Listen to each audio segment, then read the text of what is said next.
Sales सेल्सलाई कसैले यो एउटा साइन्स भनेर बुझ्नुहुन्छ, कसैले सेल्सलाई आर्ट भनेर बुझ्नुहुन्छ, कसैले सेल्स एउटा स्किल्स भनेर बुझ्नुहुन्छ। तर सेल्स भनेको साइन्स मात्र पनि होइन, आर्ट मात्र पनि होइन, स्किल मात्र पनि होइन, यो तीन चीजको कम्बिनेसन हो सेल्स। सेल्समा एउटा इफेक्टिभ सेलिङमा यो तीनटै चीज हुनुपर्छ। साइन्स भन्ने बित्तिकै यसको केही स्टेप्सहरू हुन्छ जसलाई हामीले सिक्नुपर्छ। आर्ट भन्ने बित्तिकै यसलाई प्र्याक्टिस गर्नुपर्छ, यो स्टेपहरूलाई प्र्याक्टिस गर्नुपर्छ।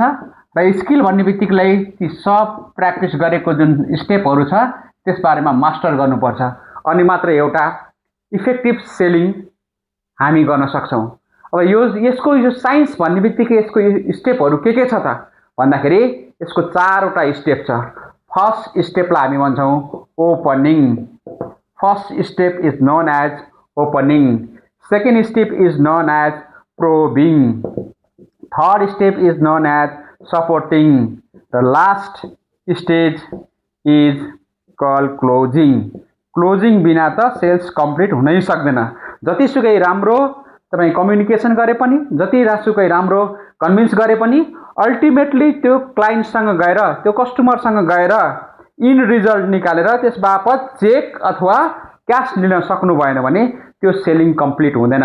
त्यसकारणले यो सेल्सको यो चारवटा स्टेप्सहरूको बारेमा किन गरिन्छ भन्ने कुरामा म यहाँ हल्का डिस्कस गर्न चाहन्छु। सबभन्दा पहिला ओपनिङ भनेको सुरुवात। यो किन गरिन्छ भन्दाखेरि कुनै पनि कस्टमरको ध्यान आफूतिर तान्नको लागि, कस्टमरको एटेन्सन आफूतिर तान्नको लागि यो ओपनिङ गरिन्छ। एटेन्सन मतलब कस्टमर आफ्नो लयमा कुरा गरिरहेको हुन्छ, आफ्नो तरिकाले सोचिरहेको हुन्छ, त्यसलाई मेरो प्रोडक्ट बताउनको लागि, मेरो सर्भिसको बारेमा बताउनको लागि उसको ध्यान आफूतिर तान्ने जुन प्रोसेस छ, जुन विधि छ, त्यो हो ओपनिङ। सेकेन्ड प्रोबिङ भनेको क्वेसन, जस्ट सोध्ने, आस्किङ क्वेसन सोध्ने मात्र। आफ्नो उसको लाइफमा कस्तो किसिमको प्रब्लम छ, ऊ अगाडि के बन्न चाहिरहेको छ, केसले रोकिरहेको छ, त्यसमा मेरो प्रोडक्ट कसरी फिट हुन सक्छ भन्ने बारेमा सोध्ने जुन छ त्यसलाई भन्छ प्रोबिङ। यसको पनि चारवटा स्टेप हुन्छ। अनि त्यसपछि सपोर्टिङ भनेको जब क्वेसनहरू सोधिसकेपछि उसको निड आइडेन्टिफाई गरिसकेपछि त्यो निडलाई आफ्नो कम्पनीको प्रोडक्ट र सर्भिस अनुसार वान्टमा ढालेर जुन चाहिँ हामी मोटिभेट गरिन्छ त्यो प्रोसेसलाई भनिन्छ हामी मोटिभेट अथवा मोटिभेटिङ टु द कस्टमर। यो जुन गरिन्छ त्यसलाई भनिन्छ सपोर्टिङ।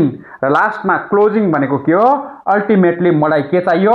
अर्डर चाहियो, सर्भिसको बारेमा अर्डर चाहियो, फर्म भर्नुपर्ने छ भने फर्म भर्नु पर्यो, अर्डर लिनु छ भने अर्डर लिनु पर्यो, कुनै प्रोडक्टको बारेमा यो भनेको मलाई चाहियो, के चाहियो? या त चेक चाहियो या त क्यास चाहियो। आजकल क्यास भन्दा पनि चेकबाट बढी हामी गर्छौँ। त्यसकारणले यो सेल्सको चारवटा स्टेप ओपनिङ, प्रोबिङ भनेको क्वेसन सोध्ने, क्वेसन सोधिसकेपछि उसलाई नै फिल गराउने जुन विधि छ यो प्रोबिङ हो। त्यसपछि गएर यो सपोर्टिङ भनेको उसलाई आफ्नो प्रोडक्टले सपोर्ट गर्ने, क्लोजिङ भनेको त्यो बापत हामीले के गर्ने? अर्डर लिने, क्यास लिने जुन हाम्रो अल्टिमेट उद्देश्य हुन्छ।